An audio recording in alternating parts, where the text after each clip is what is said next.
अवधूत चिंतन श्री गुरुदेव दत्त श्री स्वामी समर्थ तुम्हा सर्वांचं माझ्या चॅनलमध्ये खूप खूप मनापासून स्वागत आहे। सर्वप्रथम माझ्या सगळ्या स्वामी भक्तांना महाशिवरात्रीच्या खूप खूप खूप खूप साऱ्या शुभेच्छा। आजचा दिवस अतिशय महत्त्वाचा आहे। भगवान शंकरांची सेवा करण्याचा हा खूप मोठा दिवस आहे, म्हणून जास्तीत जास्त सेवा आणि जेवढे जमेल तेवढे उपाय करण्याचा प्रयत्न करा। रुद्राभिषेक चुकवू नका। आज आपल्याला घरातल्या घरात किंवा मंदिरात जाऊन पण तुम्हाला रुद्राभिषेक करू शकता। आज मी तुम्हाला अतिशय महत्त्वाचा उपाय सांगणार आहे। हा व्हिडिओ तुम्ही संपूर्ण बघा की जेणेकरून तुम्हाला तुमच्या सगळ्या प्रश्नांची उत्तरे मिळतील। आणि सगळ्यात महत्त्वाचं, हा उपाय फक्त तुम्ही आजच करू शकता। महाशिवरात्रीला जागरणाला अनन्यसाधारण महत्त्व आहे। महाशिवरात्रीच्या दिवशी शिवतत्व हे खूप जास्त प्रमाणात जागृत झालेलं असतं। त्यातल्या त्यात महाशिवरात्रीच्या रात्री जो भक्तीचा काळ आहे, जो शिवतत्वाचा काळ आहे, तो खूप जास्त प्रमाणात आक्रोश झालेला असतो। म्हणून महाशिवरात्रीला जागरणाला खूप जास्त महत्त्व आहे। आता ह्या दिवशी आपल्याला रात्री 12 पर्यंत, खरं तर रात्रभर तुम्हाला जागरण करता येईल तेवढं तुम्ही करू शकता। जेवढी जमेल तेवढी तुम्ही रात्री सुद्धा सेवा करू शकता। जी 4 प्रहरी सेवा असते ती तुम्ही करू शकता।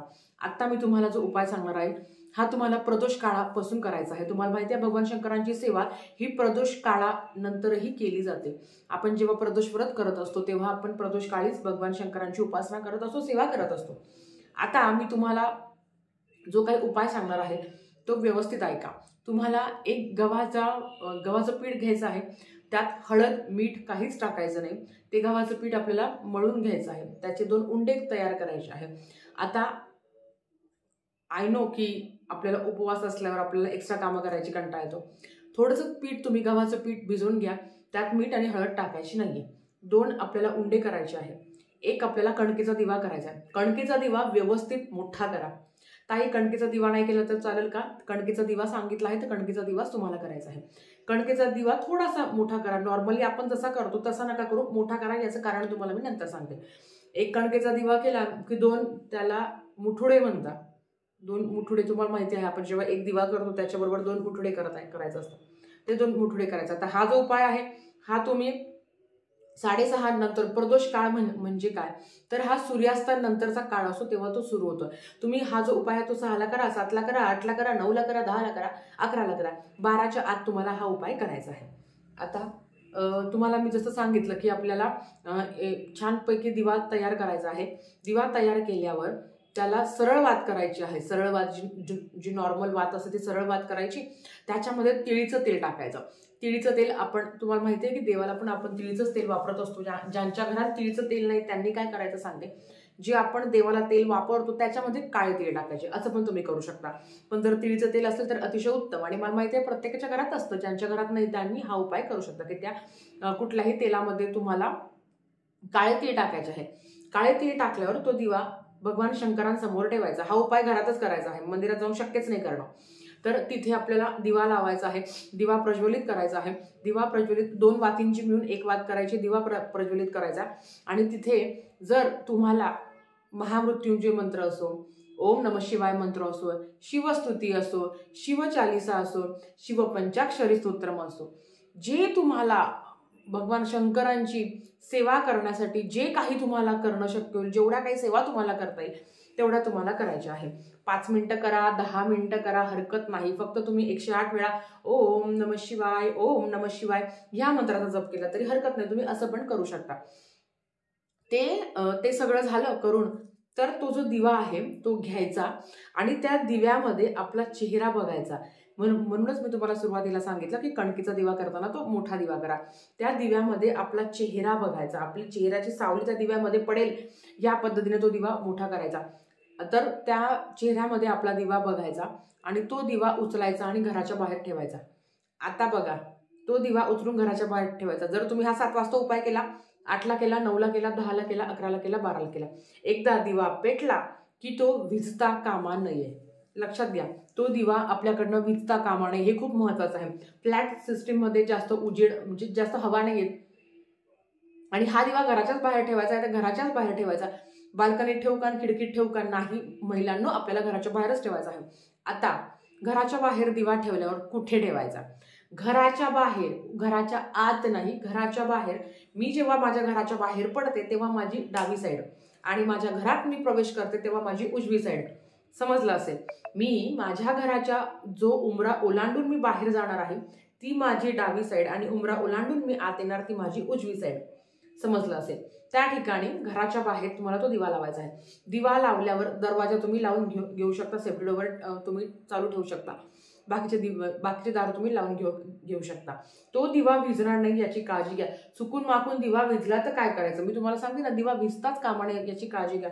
आपल्याकडे बघा ते काचीचं असतं, ते काचेचं गोल गोल असतो की त्याच्यामध्ये आपण तो दिवा ठेवतो आणि तो विझणार नाही, असं पण तुम्ही करू शकता. फ्लॅट सिस्टीममध्ये जास्त हवा नाही, पण ज्यांचे बंगले असतात आय नो की तो त्रास होतो, तर दिवा विझणार नाही याची काळजी घ्या. यदा कदाचित विझलाच तर तुम्ही परत पेटवू शकता, पण फक्त दिवा विझणार नाही महिलांनो, तेवढी काळजी तुम्हाला घ्यायची आहे. दिवा पेटवल्यावर तो दिवा 12 वाजेपर्यंत तसाच जळेल, हे तुम्हाला लक्षात घ्यायचं की तो दिवा तसाच जळेल. दिव्याची वात मुख्य दरवाजाच्या बाहेर जेव्हा दिवा लावणार त्या दिवाची वात दक्षिण दिशेला सोडून तुम्ही कुठेही करू शकता. अगदी दक्षिण दिशा सोडून ती वात तुम्ही कुठे पण करू शकता. समजलं. आता हा उपाय काय करायचा, का करायचा ते तुम्हाला सांगते. शनी महाराज हे भगवान शंकरांची उपासना करत असतात. शनी महाराजांची 7.5 आणि अर्थात शनी महाराज हे न्यायाचे देवता आहे. तुम्हाला जसं तुमचं कर्म असेल तर तसं तुम्हाला अर्थात फळ मिळणार आहे.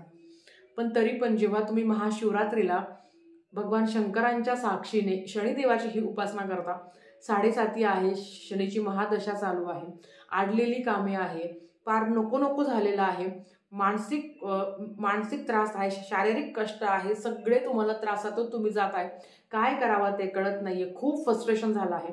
अशा वेळेस तुम्ही हा उपाय करून बघा आणि काय फरक पडतो मला सांगा. याने शनी महाराजांची महादशा खूप जास्त प्रमाणात कमी होण्यास मदत होते.